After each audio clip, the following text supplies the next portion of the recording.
awful. Why should he?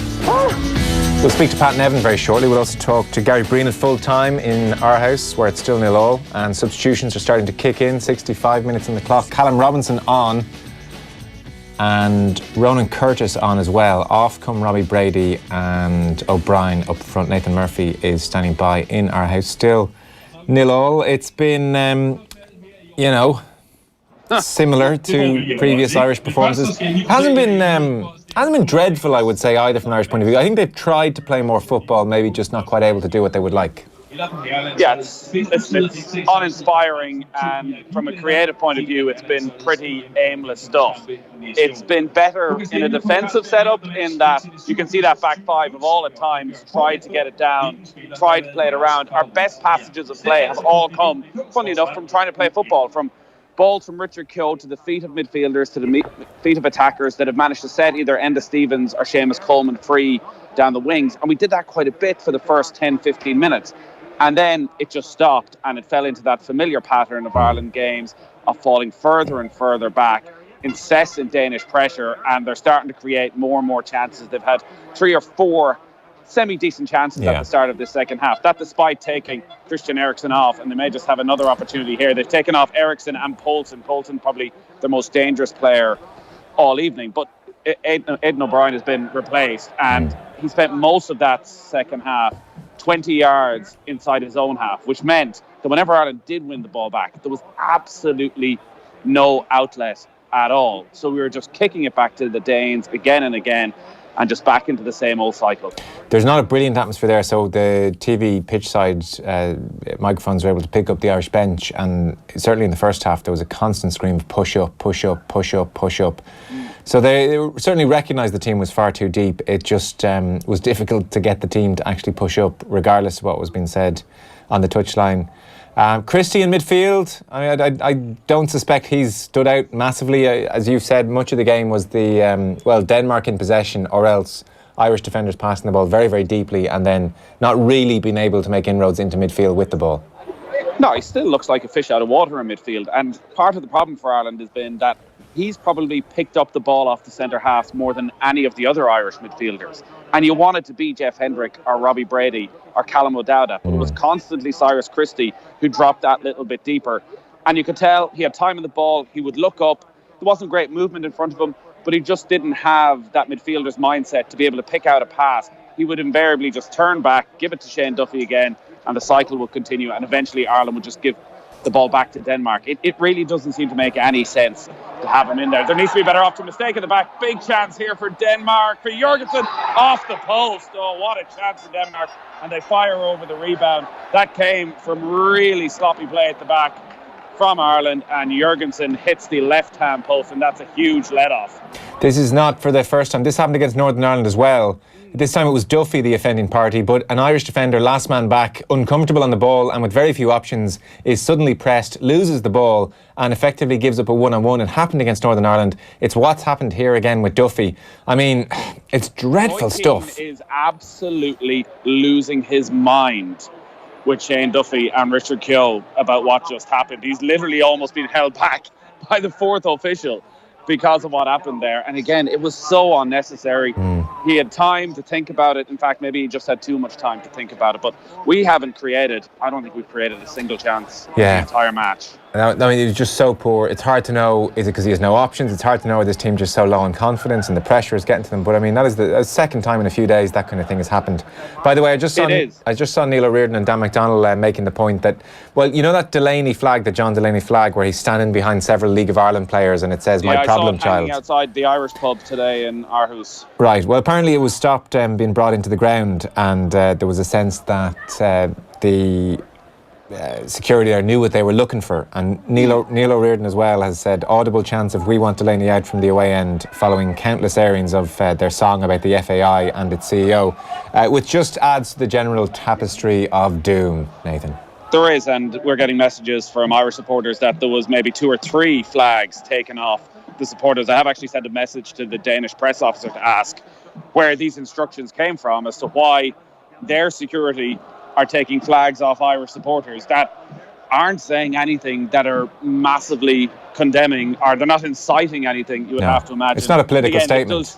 No, it's listen, it's a reflection of the supporters' feelings right now. And look, they're angry, they're frustrated.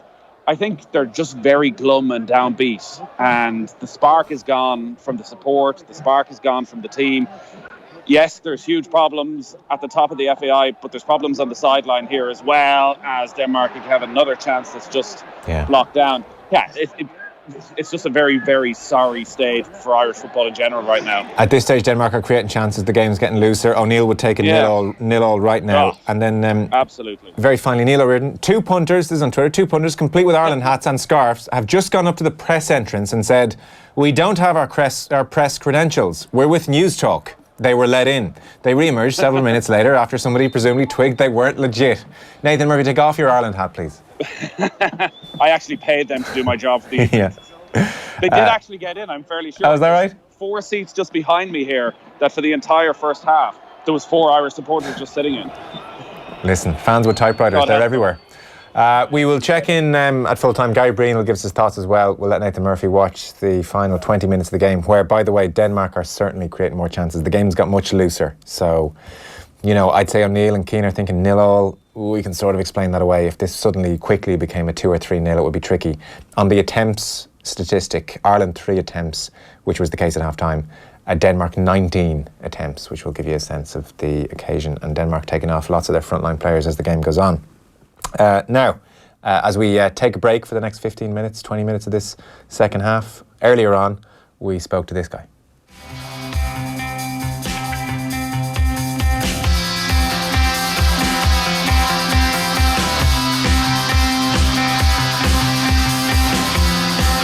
Pat Levin, hello. How you doing? How you doing, sir? Good. Oh, nice backdrop. You're in a coffee shop somewhere. Well, I'm actually in the Scottish Library of Storytelling in Edinburgh today. Oh. Because I've got a story to tell. Interesting. They've got this really interesting thing on. They've asked a number of us to come and say who we think Scotland's greatest football rebel was. And I had to come up with an idea and make the argument for who's Scotland's greatest all-time rebel. So I come up with an idea, and then I went to see that rebel today and spent 2 hours with him, and I'm pretty delighted. I think I've chosen the right guy. Frank McAvenny. See, that's where you all fall for the same trick. The old-fashioned rebel, kind of the one who does things, you know, goes out and has a drink and goes for the women. I don't call that a rebel. I think that's the norm. I think that's what generally football players did. So I went for the antithesis of Frank McAvenny and that Celtic team. And wait for your guess. I'm frantically thinking. Those don't tend to linger as long in the memory, especially when you're not from the country and you're trying to think. What, centre forward for Manchester United and Celtic? I'll give you it. Brian McClare. Not only was, I would say, was a rebel in the best possible sense. Also happens to be a right good mate of mine as well.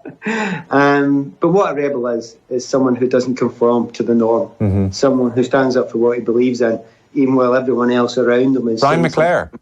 Yeah, Brian McClare, exactly the opposite of what people think. Do you know what came into my head there when you were saying that? Somebody, Gary Neville recently was doing a Twitter, you know, I'm bored, ask me Twitter questions kind of a moment, and someone asked him who the best red footballer he knew was, and he said Brian McClare. Yeah, no, it's shocking. Fabulous footballer as much as anything else, but as you say, he tends to flit away from the memory because you know the ones you remember, the big ones, the big names, the ones that do the really stupid things. But you know, a classic example would be, you know, the rebel who refuses to play for his country because he's not getting a game. Well, my idea of a rebel is someone who keeps on turning up every single week, even if you're Manchester United centre forward for your national team, even if you don't get a game. Do the thing that's not expected. Do the right thing sometimes. And within football, that was sometimes the rebellious thing. So was McClare not getting a game for Scotland when he was at United, no? No, him and I spent a lot of time getting skelfs. Do you know what a skelf is? No. Oh, well, sitting on a wooden bench, i.e. the substitutes bench, getting little bits of wood stuck in your backside. So we were substitutes a lot of the time. They tend to be heated leather seats at the moment. Slightly different these days. But Chalky and I would go to these internationals. I think he was in 60-odd squads. I was in 70-odd squads, and he got 30 caps out of 28. Wow. So I didn't care if I was, you know, player of the year for Chelsea, and he was top scorer for Manchester United, the first player ever to score more than 20 goals since Georgie Best in a league season. You still turned up and done the right thing, even though you felt you should be playing, and didn't go away with the bottom lip hanging out. But there was many more sort of rebellious things than that. And a very interesting guy, and a very, from the outside, strange, truculent, weird-looking, sounding guy. But that's the kind of people I quite like. Because I must say, when I read the Neville response, Brian McClare, straight away I went on to Twitter and DM'd him and said, we'd love to have you on the show and chat about your life and times and career.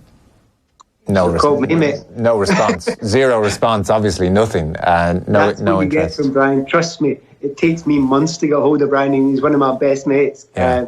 But he's a very, very unusual character, but a very interesting character. And I think he wound up Neville just the other day. He was telling me over lunch today.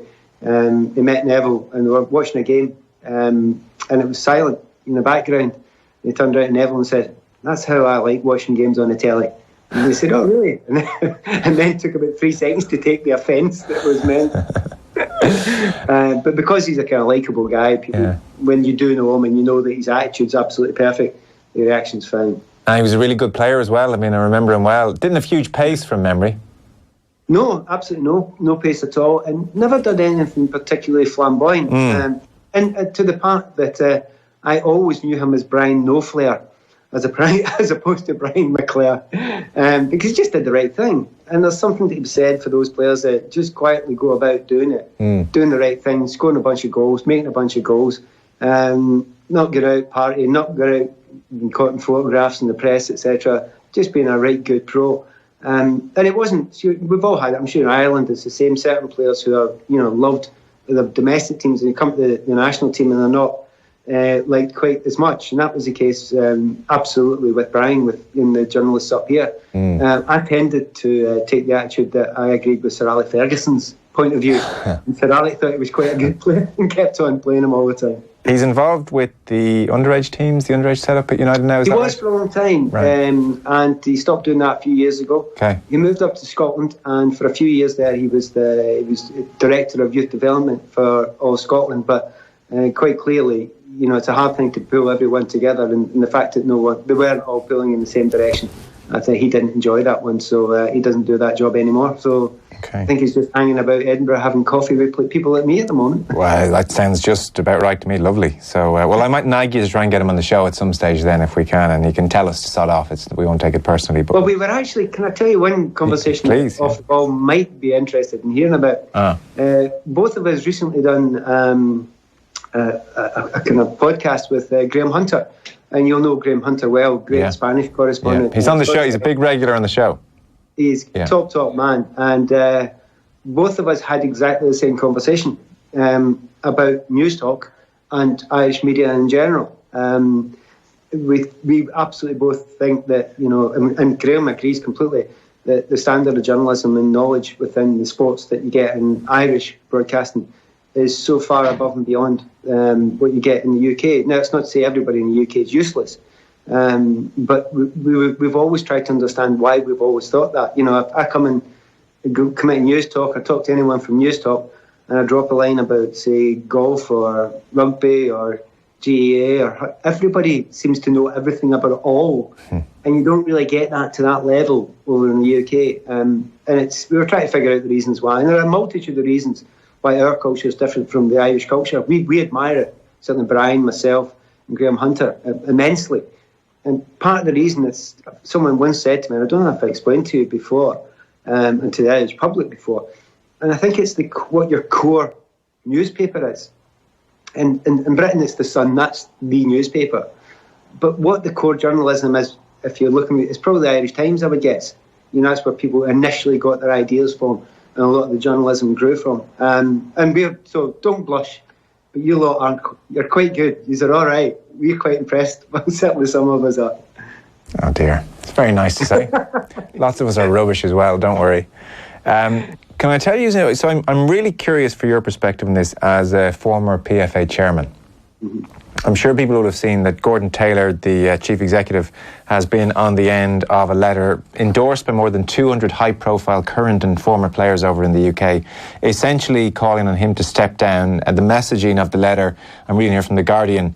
You may have seen here that Ben Purkiss, PFA chairman, so your former role, has called for an independent review of the PFA. And they say, we're backing his call. We'd also like to call for a fair and democratic election of a new PFA chief executive. Throughout our careers, we've never had a vote, and this has to change. The PFA needs to be open and accessible to all. Every player should know when and how to vote, and the PFA must be run by people willing to be open, transparent and democratic. We call for Gordon Taylor to step down and allow the PFA to modernise and evolve.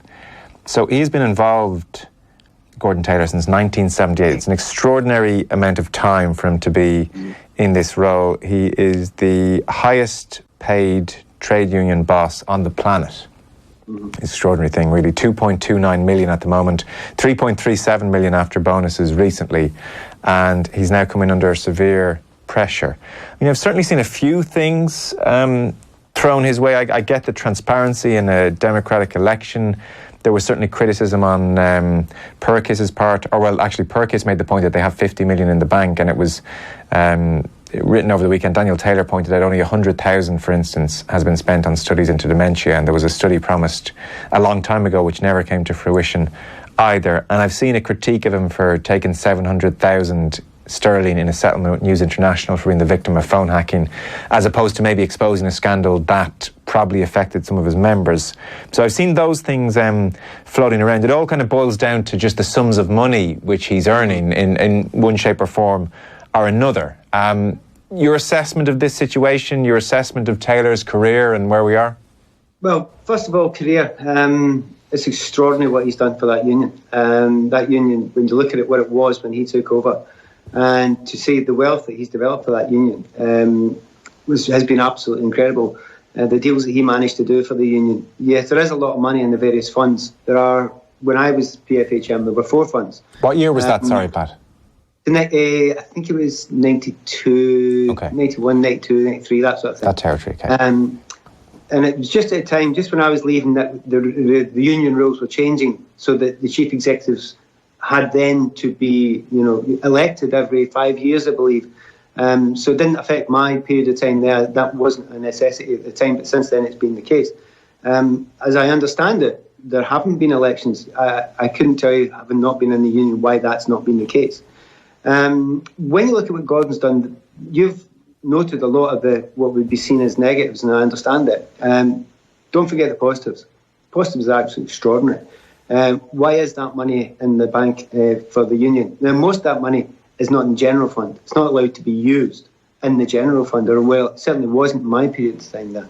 It was only allowed to be used, first for accident insurance. It was allowed to be used helping with pensions, helping with players who were struggling. Education fund, the education fund's absolutely massive. The community fund, money's put into community projects for the union has been absolutely incredible as well. So the works that they have done for members, ex-members, etc., is extraordinary. You go and ask any players who've had dodgy knees, who've fallen in hard times, people with drug dependencies, alcohol, gambling, you name it. Go to the PFA, they'll try and help you and put you through some sort of help. So there's a whole list of them, right? I could tell you them all, and I could sell you them all. It's kind of by the by. If you're going to be running that organisation, you need to put yourself up for an election. And when that election comes, you say, I've done this, and I'm the best man for the job. And if everyone agrees, and you think you're still doing a good job, then you carry on. The one thing I've not read that letter, but the one thing I would disagree for the bit that you wrote, you read out about that letter, I'd take one line out of it. And the line out is, he must step down and let it go. No, just put yourself up for election again. That's simple. That's good. And if the vast majority of the members are impressed with what he does, and there is not a better candidate for the job, then he gets the job again. So the idea of stepping down is pushing it. Each one of those points that you made there, and in themselves, I understand that I'm not here to give Gordon Taylor's point of view. He can do that himself. He's big enough and intelligent enough to be able to do it himself, particularly the financial arguments were the money that he's paid. However, there are a number of individual things that you say there. You've got to look closer at that dementia thing. You've got to look a lot closer. was that really a PFA thing, or was it the FA that put the kibosh on that? Look at that closely. Okay. Also have a look at some of the stuff that was, you have to look at dementia sites and Alzheimer's sites, talk to anybody within those areas and ask them what they feel about the situation just now. How, if it's, we are told it's definite that the head and the balls caused that. Well, not if you ask those professionals. There's no evidence, absolute evidence for it yet from those professionals. Now, it may be the case that it is, and more work and more time and more money has to be spent finding that out. But don't take it as given it's an absolute set. So each one of these things that has to be given into, it's thrown out there with lack of knowledge is a dangerous thing. But I think this is a good thing.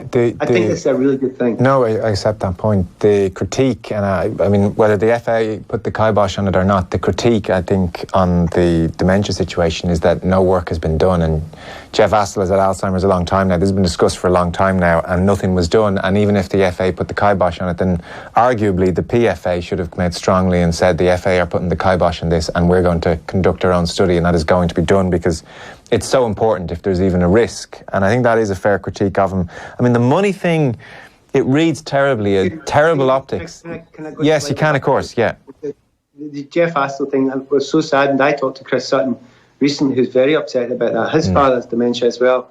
He's a centre forward. He headed the ball a lot. When you look at the percentages in the population and the percentages of footballers at the same age who have dementia, it's the same. Yeah. So you don't. It may well be that was the cause, but the thing is, we don't know yet. And you're right. But that's my point. Study has to be done. Yeah, my point is, my point is on that one. I think it's difficult for him to put away the argument that, well, actually, we don't know very much, and we should know a bit more. And arguably, you should have been at the forefront of that. Yeah, I think that's a difficult one for him. Yeah. And to be honest, I think that's something that should be placed before Gordon. And asked him. I've actually talked to him about it in the last 6 months or so and asked him about it. Right. And he has got a number of arguments back about it. And I think it's not my position to make that argument. I think it's Gordon's position to make that argument.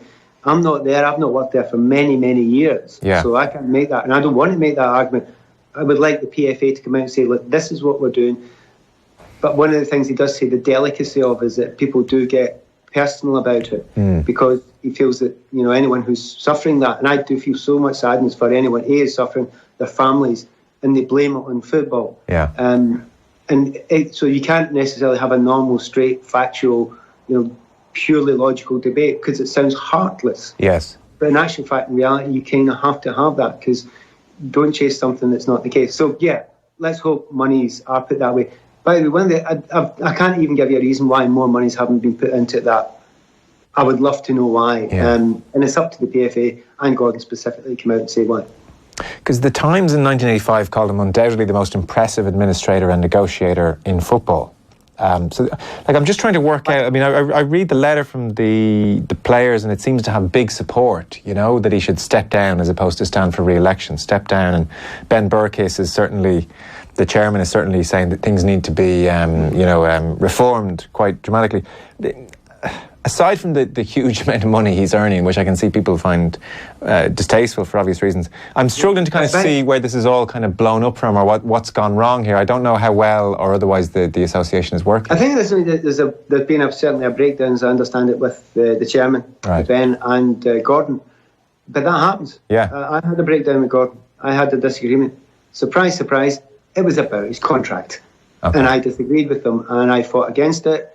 I felt that some of the monies that were being paid out, and particularly what was going into the pension scheme, there was a possibility that actually might bankrupt in time the union, because if you get a final salary of the pension cap, that he felt that the monies would be made within football that would cover that. They're kind of right, let's be honest about it, and they did get a lot of money. Yeah. But as ever with these financial things, it's more complex than that. Because I have to tell you, I've mentioned these 4 funds where the money goes into. The money's for a long time, and I don't know if it's still the case, but I think it is. That money is only allowed to go into 3 of those 4 funds. Okay. The final fund, which is the general fund, was where Gordon's remuneration came from. Now, there you've got a problem. You may have 100 million, but if you've not got it in the right fund that can cover that, you've got a problem. Yeah. So that's something that, again, Gordon has to talk about, answer, discuss, and be open about, because he is the union chairman, the union chief executive. He runs the union. He is to a large extent in the union, and has been, and he's been incredibly successful. And by the way, to your point, best administrator that in football at the time, he was astonishing to work with. I've never worked with anyone like it in my life. He would walk in before a meeting with all the big wigs. I mean, I was on the PFNCC, which was the Professional Footballers Negotiating Consultative Committee, a big word for everybody. FA, PL, leagues, referees, everything. Gordon would walk into that meeting and utterly control it, purely by knowing when to speak, how to manipulate things, how to get the best for his members.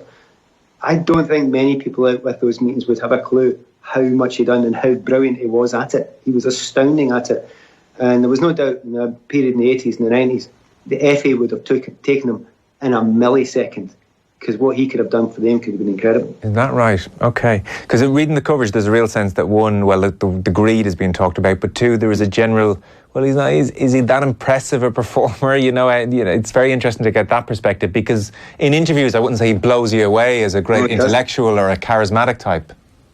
No, he doesn't. No, and he kind of hides it. Not hides it. He kind of keeps it down. He tones it all down. Right. But he's understanding. I mean, as a committee man, I've been in all sorts of committees all through the years, all through my life, and be it FAs, be it in Scotland and England and variety. I mean, I've been a pension scheme trustee.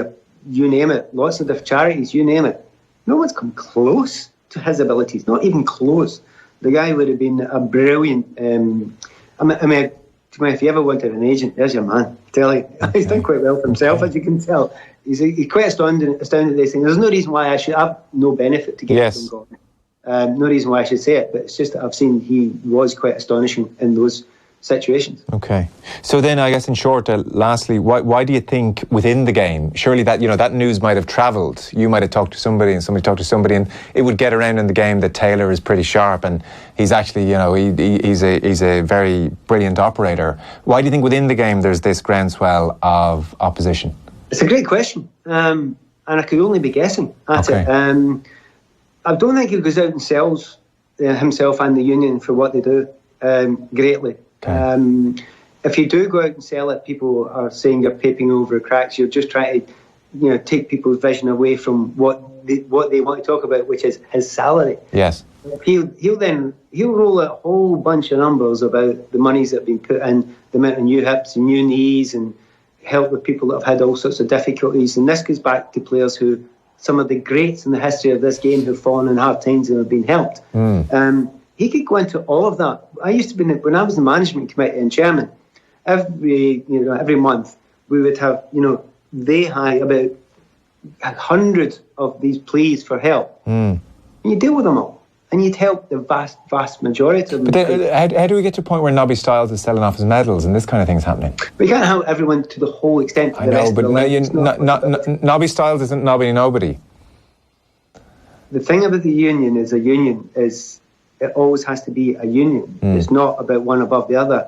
If a guy in the 4th division has the same problems as a guy at the top of the tree, he gets treated the same. Okay, fair enough. And sadly, it may feel unfair, but from my perspective, that is fair. No, it doesn't be fair, and it could be a cynical stunt to go in and help out the high-profile guy as well. Exactly. So I would have fought against that. I would have argued against that. Right. Absolutely do everything for everybody the same. The least member, and if you remember the union for 10 minutes, or if you remember the union for 20 years, you get the same benefits. Right. And you always get the benefits whether you remember or not for the rest of your life. So that sticks. That's something when I was in the union, I was very strong on. Okay. So sorry, I interrupted you there. So maybe he could have sold the thing better, and maybe he needs to get politic a bit more. Yeah, possibly. Maybe he's not great at that. Maybe the union's not great at that. Okay. But you're in a kind of catch-22 there, because if you start telling everybody about the amount of players who never made it in the game but got re-educated through it, that got their books or their part of their education paid for, and you could go through thousands and thousands of these people. Yeah. And people go, but, and then move on. No, that's life-changing for all these people for decades that they've been doing it. Now, that's a big old deal. That's helped a lot of people. But it kind of gets ignored because the better story is the negative one. Either the one they get wrong or slip through the cracks, or the one that sounds like the Nobby Stiles one. Yeah. It's terrible for Nobby that he's fallen in that position. But I'll tell you, there's bigger names than even Nobby Stiles that found themselves in that position. And you try to help everyone to the limit as possible. And that's certainly for many years what the union tried to do. But I underline, it's been a number of years since I've been in the union. I don't know how it's changed over the last decade. Do they have the same attitude and outlook? I'm not sure. And I'm certainly, Gordon I know well. I've had my good times and bad times. I've fought, but we've had legal problems with contractual stuff. So I'm not going to sit here and be his cheerleader, but I have to be honest and see what I've actually seen has been done by the union over there. And it's extraordinary to the degree that I can remember sitting, excuse the name drop, sitting at the Player of the Year in Wasdale when I was chairman with Mr. Pelly beside me. And Pelly was saying to me, well, this is amazing night. You've got all, it's just extraordinary. We could never do anything like this in Brazil. What else does the union do? And then after about 20 minutes, when I'd explained to him what the union do, he turns around to me and said, can you come to Brazil? Now, I've told you before, he did ask me to come to Brazil with him to help set up a union there. Countries all over the world dream of having a union like the PFA. In fact, the biggest argument you could make against the PFA is they were too successful. They went too far the other way. They get too many benefits. The players are paid too much money, because it all goes back to the history of it. A certain man with a very big chin who managed to get rid of the maximum wage. Okay, fascinating. Listen, thanks so much for giving us that insight, because I haven't heard that anywhere else, so it's great to get that perspective. That's maybe the point. You actually don't hear it anywhere else. No, okay. Well, listen, by the way, nag Brian McClare to come on the show some night, or better still, if someday you want to put your phone down between the two of you and you just interview him, then we'll absolutely play it out some evening. You're more than welcome to do that as well if you prefer. So we'll leave it there for the time being. I'm sure you will love it, and he's fabulously weird, but weird's a good thing. It sure is. Thanks a million. We'll see you when we see you. See you soon. Take care. There we are, the brilliant Pat Levin speaking to us a little earlier on, as usual, great and insightful, and his own man and thinking his own way about things. That's the first even vaguely positive thing I'd heard about the PFA in some time, but he argued it well, and he was the former PFA chairman, we should say as well. Is it wrong that I wish Pat Levin was my uncle? He sounds like he talks with a smile. He does, Kev. We're watching him here on Skype. He always kind of talks with a bit of a smile, Pat. So he's here every Monday, as usual. 2-2 between Germany and the Netherlands. That's a 2-0 come from behind draw for the Netherlands. And full time in Denmark. Denmark 0, Ireland 0. Football on Off the Ball. In association with the faster than ever Boyle Sports app for exclusive price enhancements on the biggest games around. Download it now. Boyle Sports. Time to play. News Talk Breakfast. Leo Varadkar famously made a speech when he was campaigning to become leader of Fine Gael. He said, I want to represent the people who get up early in the morning. The ordinary middle-income worker is getting stiffed, and he's finally looking to address that. What's wrong with that? That's a totally legitimate point of view. They actually don't need as much help as they think. Most people in Ireland are actually doing fine. Most middle-income earners are doing fine. The reason you can't afford your rent, the reason you can't save up for a deposit isn't because of the tax rate. News Talk Breakfast. In association with AIR. Back tomorrow on News Talk. I'm Keith Sinnott, orthopaedic consultant. Bowel and bladder control, hand function, so feeding yourself, dangerous pressure sores. These, along with paralysis, are some of the consequences you don't think of when you think of spinal injuries. And a spinal injury is something you don't think of when you give a child a quad bike or scrambler. Quads and scramblers are heavy, dangerous pieces of machinery that can cause life-changing injuries and deaths. They aren't toys. So please, give a different, safer gift this Christmas. From the Road Safety Authority and An Garda Síochána. Make the festive season epic. This Christmas, only Air Prepay gives you great 4G smartphones from just $59.99 with unlimited access to YouTube and social networks like Facebook, Instagram and WhatsApp, an extra 20 gigs of data, plus unlimited calls to any network for just a €20 top-up. To enjoy more epic connections, go in store or visit air.ie. Air. Let's make possible. Available on Air Simplicity. For full terms, details and fair usage, see air.ie. The Aer Lingus Black Friday deals have landed. Right now, you can make incredible savings of up to €100 off return flights to North America. So why not bag yourself a bargain to the Big Apple? Discover the incredible sights in Seattle, or treat yourself to an amazing city break in Chicago. Smart gets a Black Friday flight deal. smart flies Aer Lingus. Book now at aerlingus.com. Offer subject to conditions and availability. As you grow older, you may develop a type of irregular heartbeat called atrial fibrillation, leaving you 5 times more likely to have a stroke. The Irish Heart Foundation says taking your pulse twice a day for 2 weeks can help detect atrial fibrillation and help prevent a stroke. Visit irishheart.ie. Prevent a stroke. Feel the pulse. Supported by Pfizer Bristol Myers Squibb. Just when you thought prices couldn't get any lower, along comes the Black Friday week sale at appliancesdelivered.ie and blows everyone away. Even bigger discounts, even more awesome savings. Up to 25% off dishwashers, up to 35% off refrigeration, and up to 45% off TVs. This is no regular sale. This is our Black Friday week sale, and it's on right now at appliancesdelivered.ie. The new Mercedes-Benz Sprinter is here, starting from just €21,950. Book your test drive today at mercedes-benz.ie. The new Sprinter, 100% for you. Recommended retail price excludes taxes and dealer-related charges. Terms and conditions apply. Off the ball. This is News Talk. Welcome back. So 0-0 in our house, 4th time in a row. No goals for Ireland. That hasn't happened since 1996.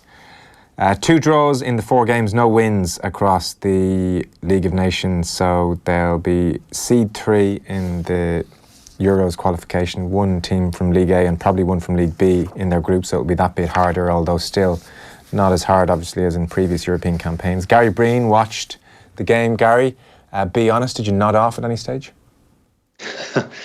No, I didn't. But it was a hard watch. It really was. And this is the frustration. I saw Richard Dunn's comment in the week about how supporters now are literally just being so blasé about Irish football in terms of not even watching the games. And that type of performance not going to change that very quickly. Yeah. 70% possession, Denmark. No attempts on target for Ireland. 25 attempts by Denmark on and off target to 3 by Ireland, but none on target from Ireland.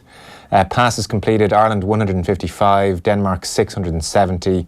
That tells a vague story of the game, a game that we've seen many times before, a pattern that we've seen many times before. I thought there was an effort on Ireland's part to try and play ball more, but Nathan was at the game and we were kind of watching here, and very often it was passing very, very deep, and inroads into midfield were not often. Yeah, listen, without being rude to you, I didn't see any passing structures whatsoever. All I saw was us defending deep in numbers, men behind the ball, blocking up the path as we normally do. And then any time we got it, more often than not, it was a long ball forward, and poor old O'Brien up front on his own. I mean, what type of surface is that to work with? So I know what they'll do. I've been in a scenario before where you'll take the positives. You'll say it's a clean sheet away from home against a good team. But the reality check again, I know Ericsson played, but no Delaney, no Kier as a centre-back, no Schmeichel, even in goal. I'm talking about a leader in terms of... So it's by no means their best team as such, and yet they still dominated possession. It felt to me, Joe, in terms of possessions, it felt like we were down to 10 men. And you know, when you're just a backs to the wall, just get everyone behind the ball, clear the lines, get it over the halfway line, and just get ready for them to attack again. And that's how it felt for me. And the frustration is that there's no work done on a training field. And we keep saying it, but it's pretty evident that it isn't. And this is not going to change. At one stage, believe it or not, Ireland put about 30 passes together, which was a record under the O'Neill era. But I think it was basically between the back 3 players back and forth across their own area. Yeah, listen, I mean, as a centre-halves, they're protected so well, and they'll take the positives of a clean sheet. I thought Enders Evans certainly looks better left wing back than James McLean. I don't think that's James's best position. I think you have to find a place in the team for James. But within this 5 at the back system, I think invariably that's going to have to be at centre forward or somewhere like that. It can't be in centre midfield because you can't trust him in terms of how reckless he is at tackling. But he has to be in there because he's one of our shining lights as such. But I don't know. I'm glad to write this year off. I just don't know where we go from here. I genuinely don't. And I think Martin O'Neill was quite right in that press conference when he took on Seamus Coleman's question to say that he is culpable, and he absolutely is. He is the manager. And I know, and it's been quite vocal leading into it, and a lot of people are saying, well, what does Roy Keane do? Well, if I may, I'll give you a little bit of an insight. I've been a number 2 at league football at 2 different clubs, and you can be as bullish as you want as a number 2 in terms of what you want to get across. You give your points across, but ultimately, if you're a respectful number 2 and you're not talking behind the manager's back, you just back him. He sets the tone, he sets the tactics, so he is culpable. There's no doubt about that, and I think Roy has been very loyal to him, but I think it's a difficult one. Even listening to the game, Joe, probably you heard it as well. I could hear Roy the whole 90 minutes barking to that defence, get up, get up higher. And if you've got to continually do that, that for me immediately says that you haven't got that message across on the training field. It was relentless, all right, especially in the first half. Did Cyrus Christie do anything to suggest he might become a central midfielder? No, he didn't. Okay. There was a period in the second half. I know he started, he had an indifferent couple of minutes at the beginning of the game. He takes a ball, he's not on the half turn, he's playing square, back to midfield, then he gets caught on the ball. I think there was a period in the second half of about 30 seconds where he took a ball in a tight area, lost control, but managed to use his physicality to bully him, and he drove us up the pitch. Listen, I'd never criticise him. I think he puts in a real shift, and I'd be fascinated and intrigued really to see the amount of distance he actually covers in a game. But he cannot play on the half turn, and if you can't play on the half turn, you can't be in the centre midfield in international football. It's simple as that. I was chatting with Kevin Kilban, and he basically made the point in his column, so it's not like I'm talking out of turn or anything, and we were just confused, you know, like, so let's agree for a second there's not much work being done in the training ground, fine, but equally it's been better under the same manager. Was trying to figure out what's going on, and there's almost just this sense of the players not enjoying it anymore, and we were almost half fantasising. Imagine Jurgen Klopp had them for a day, just match day, up at breakfast, you see Jurgen at breakfast, he gives you a hug, he asks you how the family are, he makes you feel better about life. There is just it looks like a squad bereft of positivity, worried about making mistakes, worried, tense, just I don't know, are they getting sarky comments at times or what's going on? Apparently Robbie Brady, Philip Quinn reported at the weekend, got a good dressing down in the dressing room, a severe dressing down in the dressing room on Saturday. It just all looks a little bit miserable and tense. What was he? Well, I didn't see that piece. What was the dressing down supposed to be about? Didn't go into specifics. I presume maybe a set piece delivery at times. I don't know. It just said a dressing down in the dressing room on the back of his performance. Well, I look at that squad and I think you're quite right to identify, could one of the top managers make a difference? And I've said it to you, I've been consistent. I think a good coach would make a difference to this team. There's no doubt about it. Funny, I'm not even talking about tactics. So say that, okay, I understand the importance of tactics and all that kind of stuff. I just mean mood. I just wonder, do they look a bit down? But Joe, this is where it comes from. As a professional player, I think their mood has been determined by the fact that they're literally going out there and they don't know what they're supposed to be doing. Okay. Now, footballers will always push the boundaries as much as they can. But ultimately, and I think you can ask any player or ex-player this, they want discipline. They want to know that it's a one rule for everyone. And they want to know that going out onto that pitch, they know exactly what their role is and they know exactly what their teammates' role is. And with that, you get a bit of confidence. There'll be times when you're struggling for results, but you'll look at it and think, well, listen, we're going about it the right way. We'll get there. If we keep working hard, it will turn for us. I think that's the mindset as a player. But I've no doubt that those experienced players, and the likes of Seamus Coleman, and a lot of those players actually have been great in terms of taking a little bit of stick off their manager, and they've looked inwards to say, well, what can we do more as players? Yeah. But I have no doubt in my mind, they're doing as much as they can, but I don't think their manager is. No. So on we go. See you in 2019, and things, I don't know, aren't going to improve dramatically, it feels like at the moment.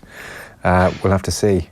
Well, they'll improve a little bit because we'll have our better players back as such, and that's not a disservice to the lads who are making their way. Yeah. But you would hope that some of the likes of Robbie Brady is nowhere near the level you expect, and then why would he be? He's been out for so long. You'd hope that McCarthy will come back. So it's a fresh start. The only thing I will say, as bad as this Nation League has been for us, it may well be a blessing in disguise, because had it been the previous format for the Euro qualifiers, we'd be out already. Yeah, that is a grim thought. That's a very good point to finish on. Gary, we'll leave it there. I'm sure we'll talk again soon. Thanks a million.